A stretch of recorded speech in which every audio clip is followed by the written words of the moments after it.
What is up, everybody? Welcome to my second podcast and happy Monday.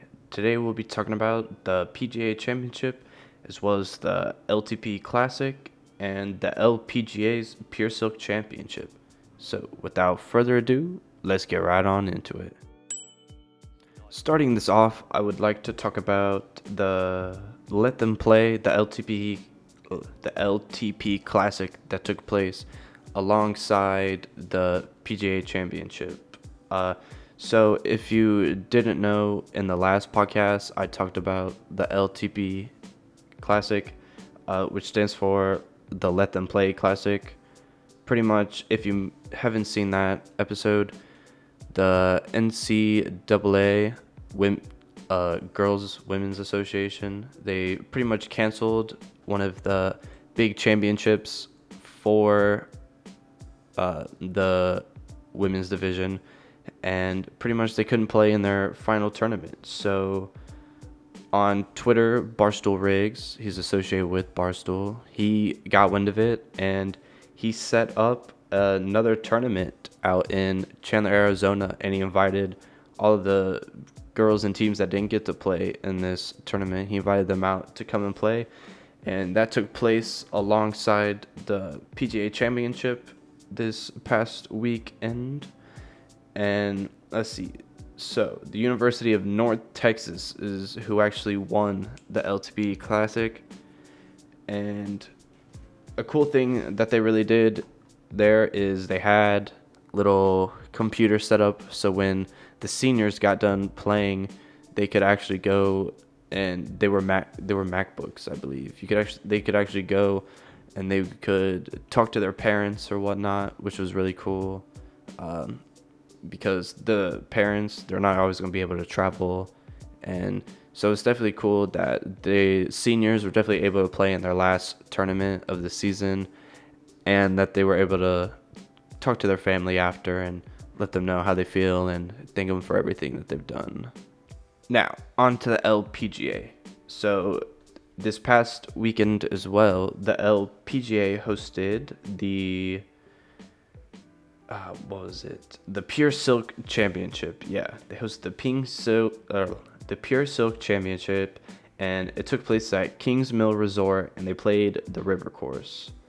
Now, I didn't see too much of that as the PGA Championship was going on, and there was a lot more happening there than on the LPGA Tour. But Wei Ling became a first-time LPGA Tour winner and a first-time Rolex tournament winner. So after she finished up and won, they actually gave her a brand new Rolex. So congrats goes out to Wei Ling on her first professional win. So now let's get into the PGA Championship. There is definitely a lot there. Anytime a major tournament comes up, there's definitely going to be some type of interesting things happening. So let's just start with talking about the course. The course that they played was Kiowa over in the Ocean Course over in South Carolina, and the course itself is right up on the ocean. And it's very tough because you have all that wind coming off, and it can make it really hard to shape and get the right clubs down. And there were a ton of people that were struggling, so many professionals, especially some big names. Some people who actually missed the cut are Justin Thomas, Sergio Garcia, Dustin Johnson, Adam Scott, and John Daly, as well as many others that are also out there. But yeah, everyone was struggling. There was definitely some frustration out there. You could definitely see one player, I don't remember what his name is, but one of the players was so pissed that he actually beat the like the little marker, a tee box marker. He beat the tee box marker with his club and completely destroyed it, which is definitely unsportsmanlike, but it'll definitely get the crowd going. It's definitely understandable because there's a lot of tension and pressure, and the playing conditions were super tough, and you want to do good at any major so that way you can get boosted in the FedEx Cup rankings. But just because you want the on your resume to say, "Hey, I won a major golf tournament," So I have a little fun fact about Kiowa, and I found it on Instagram. I'm gonna put it up for you guys. It says this year's PGA Championship is May 20th through the 23rd at Kiowa Island's Ocean Course, which is considered to be one of the first courses to be designed for a specific event. In this case, it was the 1991 Ryder Cup. It's a tricky and windy course edged by sawgrass.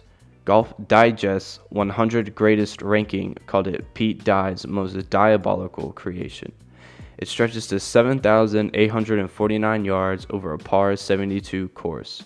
If it looks familiar, it is because director Robert Redford used the Ocean Course at South Carolina's golf resort as a mysterious setting for The Legend of Bagger Vance. If you haven't seen that movie, it's a golf movie. It has Will Smith and Matt Damon in it. So feel free to go check that out. But that's just a little fun fact that I thought I would share. Now, moving on to day 2 of the tournament.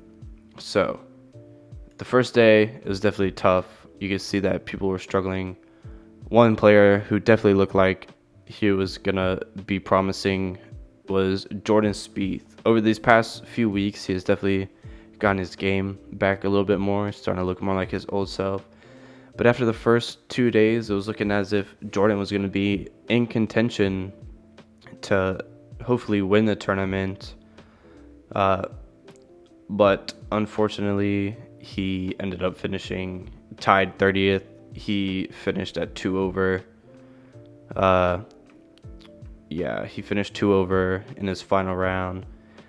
Now, the third day is when things really started to get interesting.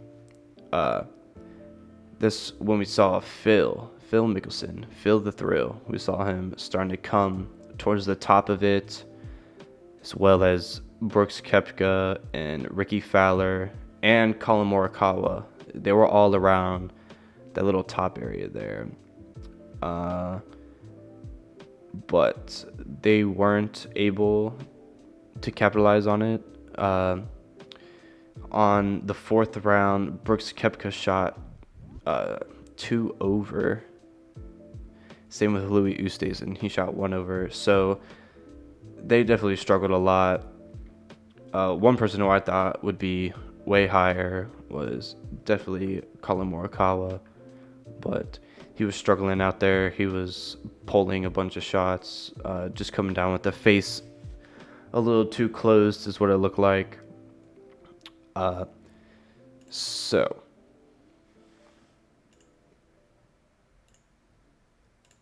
let me pull up some of this. So at the end of it, the winner of the tournament was Phil. And Phil made history with this tournament. He became the oldest major winner. He's 50 years old.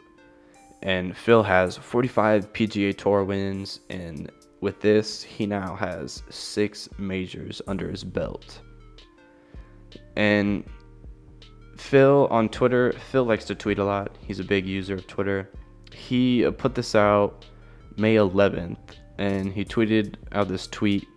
This is a couple weeks before the tournament, and it says, this is from Phil. It says, "I failed many times in my life and career, and because of this, I've learned a lot. Instead of feeling defeated countless times, I've used it as fuel to drive me to work harder. So today, join me in accepting our failures. Let's use them to motivate us to work even harder." And I think that's a great tweet to put out. A lot of people are saying that this tweet is like what prophesized his win this past weekend.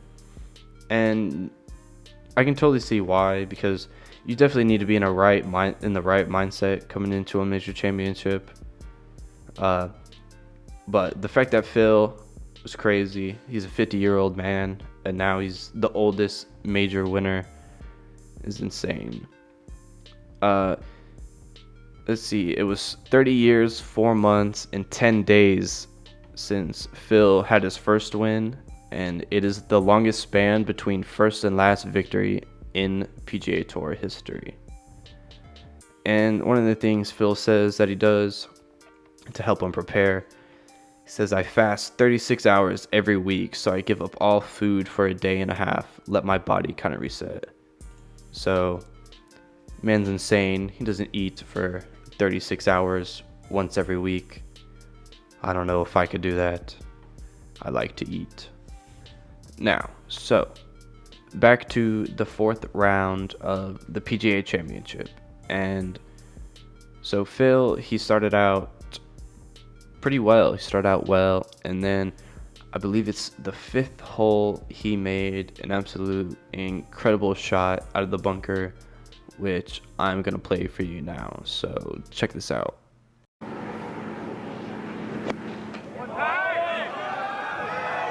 Well. Oh my gracious!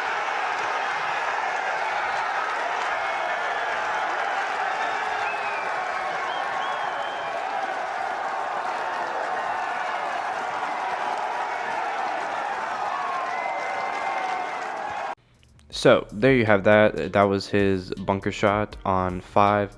And that was just the start of it. That shot actually went on to be the tournament's overall the best shot of the day, I think, for the final round.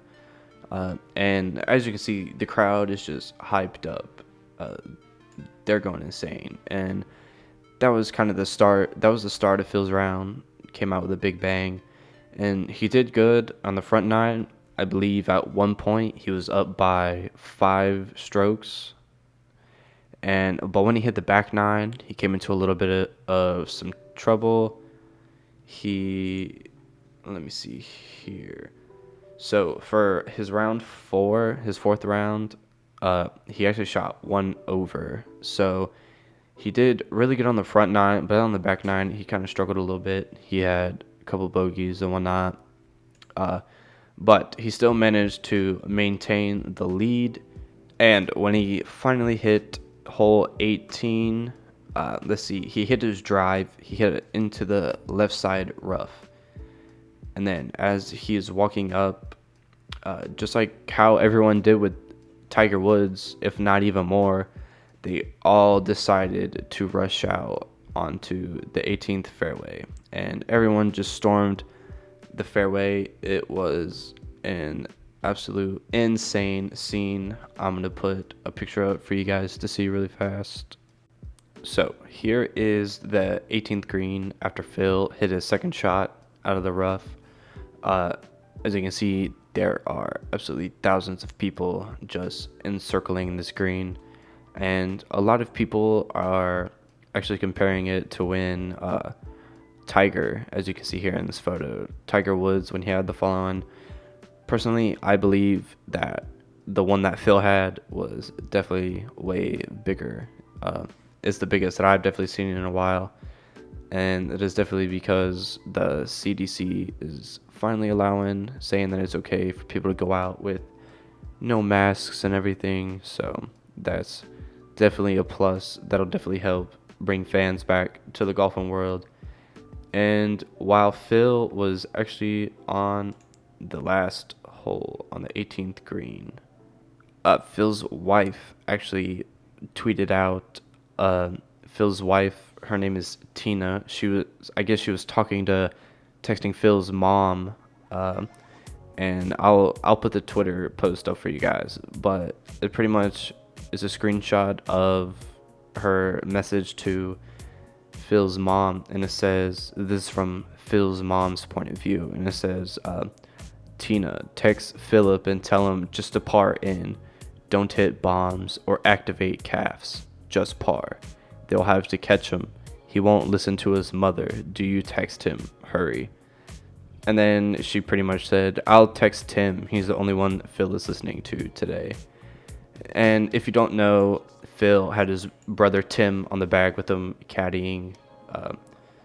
So that's definitely very cool. And then after it was all done, Tiger Woods actually tweeted out he said, truly inspirational to see at Phil Mickelson do it again at 50 years of age. Congrats.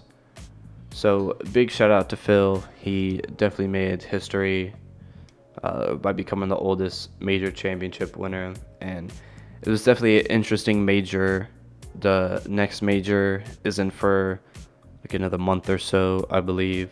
We got a little ways to go, but it was definitely an interesting weekend. A lot of stuff that happened, and congratulations to Phil Mickelson. Hopefully he can keep on winning and stay young forever. So that's all I got for my podcast today. I hope you guys enjoyed. Remember to leave a like and subscribe if you did enjoy. And I have new videos coming every week. So this has been the Golfing Bible, and I'll see you guys next time.